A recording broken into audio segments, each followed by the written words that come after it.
Hello, welcome to Ollie's Garage. Today I'm going to be replacing a wheel bearing in my 2003 VW Jetta. This procedure is going to be very similar for most VW vehicles from anywhere between 1999 through about 2005. The way you know that a wheel bearing is going bad on your vehicle is usually you're driving and then all at once, slowly over multiple miles, multiple hundreds of miles, you notice a little bit of a humming sound starting. As you keep driving the vehicle, that sound will increase in severity, and then eventually, if you listen closely, you can probably determine which side, front, back, left, or right it's coming from. Here I have a quick video when I was driving down the road where you could hear a little bit of that wheel bearing sound. There's a definite sound of a wheel bearing where it's just a constant humming. And then if you turn the wheel, sometimes it also makes them get a little bit worse. You could hear it a little bit there, and you can also feel it when you're driving.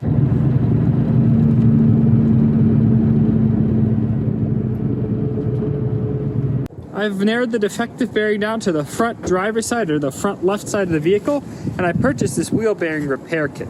And here it comes with some of the one-time use components such as the circlip, the axle nut, and then a couple of these other nuts as well that I'll be taking off when I replace this wheel bearing. Finally, here's the actual bearing itself. As you can see, this is a new part.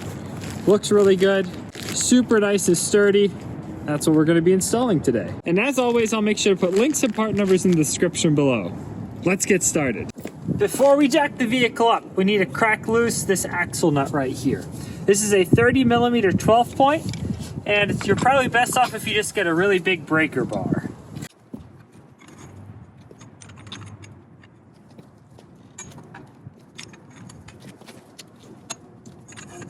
On this vehicle right here, on the pinch weld, this area where you can see these tabs, that's the reinforced area. So what we're gonna do is we're actually gonna put our jack stand underneath here, and then if you look further underneath the vehicle, right there you can see that hole. We're just gonna put a block of wood over it, and we're gonna jack it up right over that hole, and then jack stand under the pinch weld.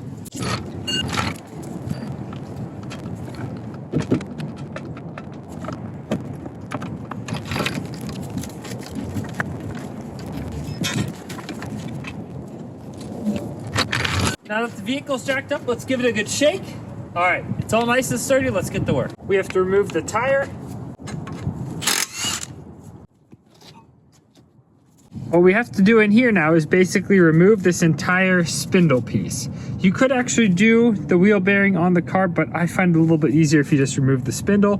And as long as you don't adjust any of these screws right here on the tie rod end and such, you'll get it right back to alignment. We'll start by getting the connectors, the brake caliper off, and then the tie rod end, and on the bottom the control arm mount. We now have to remove this brake pad wear sensor cable right here. So all you need to do is first squeeze together the connector a little bit, and then we just have to pry this little lever back that lifts something up in there. So if you pay attention, in there it's lifting it up. There you go. Now it's up, and now it comes off really easily. This little tab is what you have to pry up when you move back, just like that. That's all that holds that connector in. Now we have to remove the ABS sensor cable. This is a similar concept. I'm going to remove it and then I'll show you on the video the best way to do that. It's really hard to get the angle right here. Same thing, first I always press down. The way this one works is you have this little lever right here that you just have to pry up on it. So I pried it up a little bit, could see it coming, and I just reached in with the screwdriver and levered it up. Now we can start taking off some of the bolts. I'm gonna take off this axle nut. I now have to get this brake disc retaining bolt out, and it's already kind of rounded off and looks really rusty. So we're gonna try it with one of these suckers.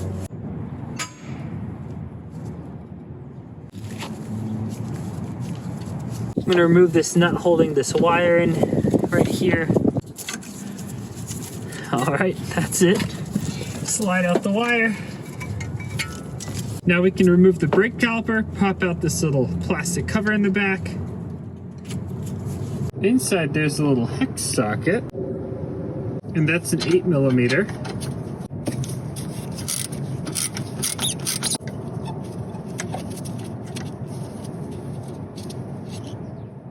Okay, carefully pull that out. Second one down here, same.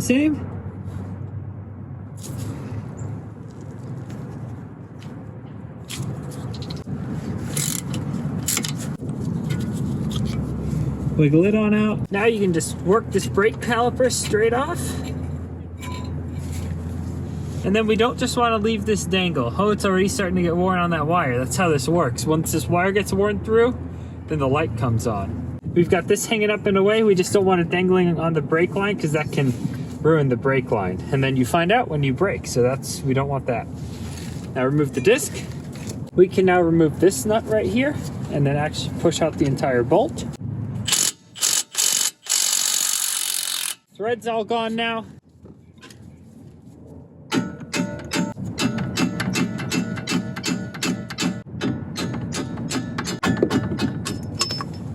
The next nut is this tie rod end nut. This one we definitely want to spray with just a little bit of some lubricant right there. You never know if it's going to work, but we'll try it. Let's see if it just starts spinning. If it starts spinning, you can hold it with the hex head in here and just use a wrench on here. That might work, but if it's too rusty, it's too rusty. Now it's time for this tie rod end puller. This thing is really nice. If you're doing this repair on your own and you don't have one of these already, buy it. Because you're going to need it for this one and potentially also for the ball joint. And at some point you're going to be doing another repair where you'll need this tool. This is well worth its money. The way this thing works is you just slide it on, right like that. And then, as you tighten down this bolt, it'll squeeze out that tie rod and it won't ruin everything.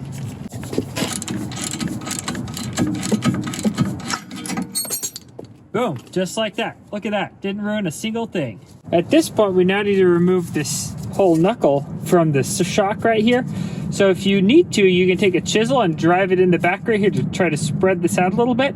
For now, I'm just gonna try to hit on this to see if I can't just pull it straight on out.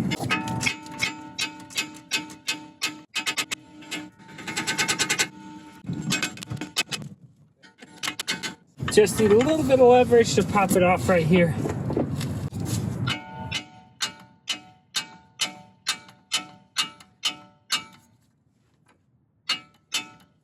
Alrighty, the strut is now out.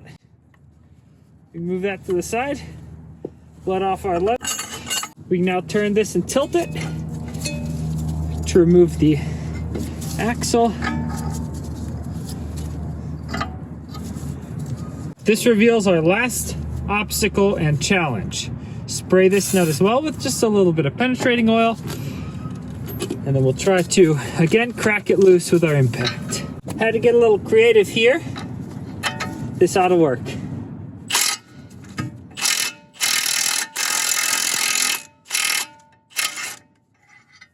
Let's grease this a little bit, then it goes in a little better. This always makes me a little nervous.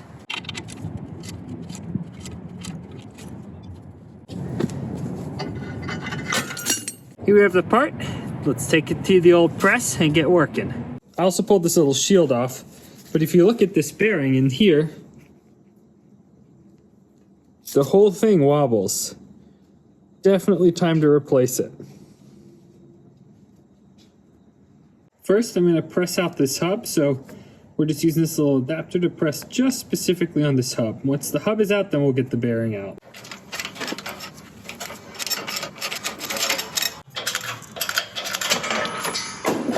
There we go, hub's out.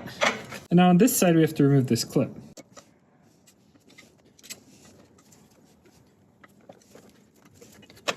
With the circlip removed from this side, we can now just place it on this little round piece and press out the bearing this way.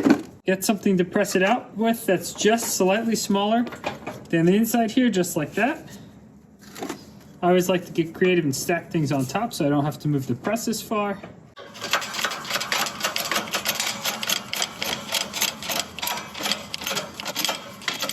Old bearing is out. Pretty loose in there. I'm just going to pull this little bearing seal off. And now we have to remove this inner race. So this is probably the most challenging part of the repair, unless if you have the special tool for it, which I don't have. You can also just buy an entire new hub, and that's probably the easiest way, especially if you're just doing this and you don't have a special tool. But I'm going to try to pull this off with one of these bearing pullers.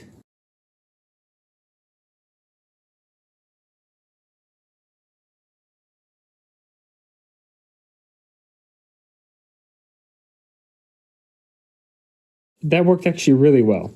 If you can't get it off with the gear puller, you can also just heat these up. You can also cut them open carefully a little bit, crack them with a chisel, and then they'll come off. The problem is, as you can see, someone else has been here before. I assume it was the dealership, and they just gouged the living daylights out of this hub. Not ideal. I'm going to put it back together again, but this is not the proper way to do it. We're not gouging into a hub like that. That is sloppy work. I've got a little bit of grease here, and I'm just going to grease up the inside of this a little bit. You don't need to put too much. We will grease up this hub similarly. Don't need a ton. Just a nice little skim coat there.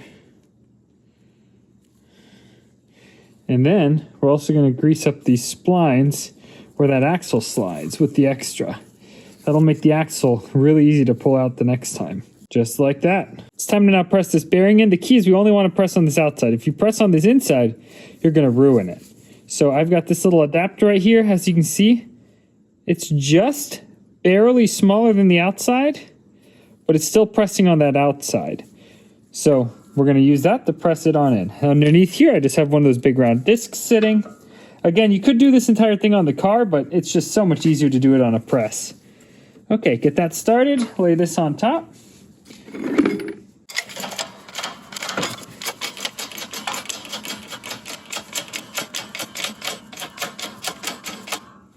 All right, that's in good.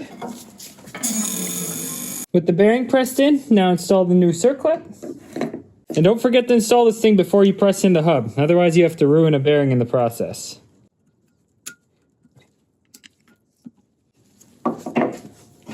I always like to tap this backside just a tad with the screwdriver. And then we'll tap these two elbows in. When we press this hub in, we want to make sure that we get something that's just the size of this inner race right here. So we put all the pressure against the inner race, otherwise you can ruin the bearing. Slide the hub on.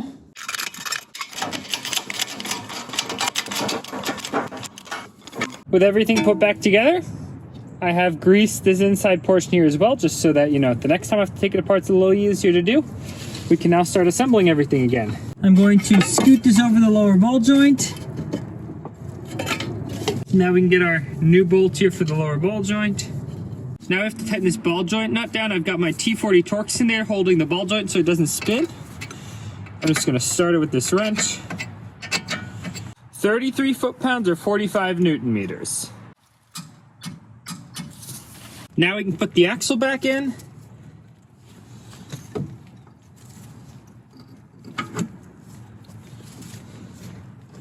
And now we need to slide this bottom of the strut right back into the spindle.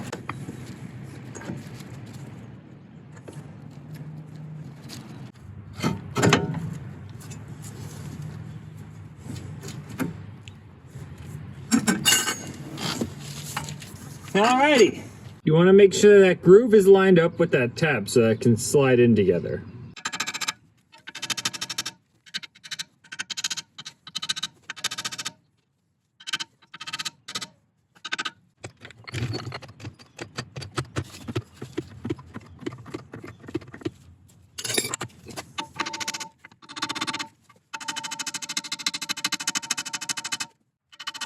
That was the trick, lifting on the control arm. Then this thing could move and it slid in perfectly.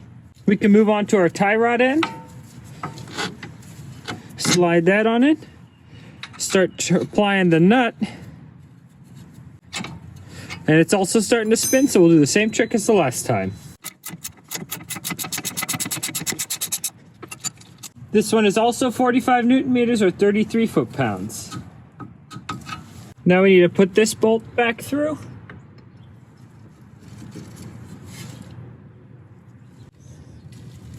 New nut. This gets torqued to 44 foot-pounds or 60 Newton meters plus a quarter turn. Okay, now we got to get another quarter turn out of it. Never do a quarter turn with the torque wrench, you'll ruin it.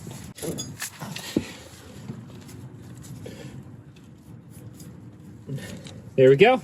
Before I install these bolts for the caliper, I'm going to grease them with just a little bit of some dielectric grease. Dielectric grease doesn't ruin any of the rubber components. Now we can put our brake disc back.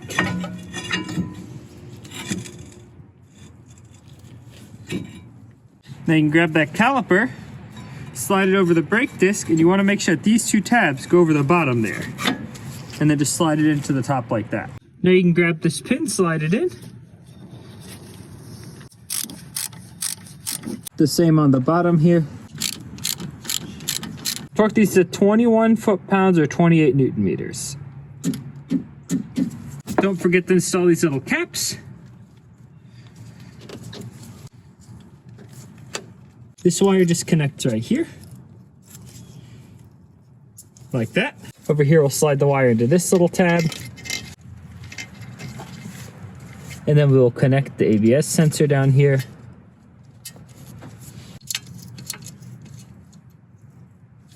Now we can start screwing on our new axle bolt. This thing is a little difficult. It's got this weird area right here so that it basically permanently locks on, so you just gotta work a little hard while you're doing it.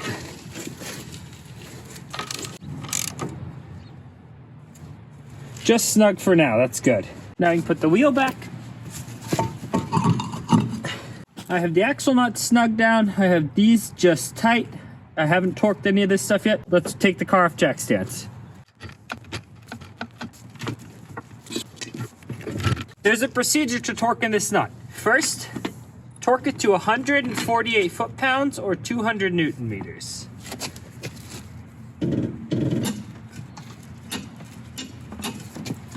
Now I need to loosen it a half of a turn.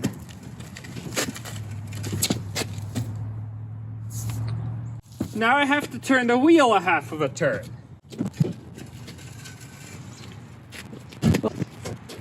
Now we torque it to 50 Newton meters, 37 foot-pounds. And now we go a 1/6 of a turn. These are 5 lug nuts, so I'm just gonna go a 1/6 of a turn.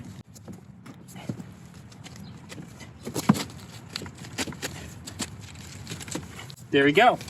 Last step, torque the lug nuts 120 Newton meters, 89 foot-pounds.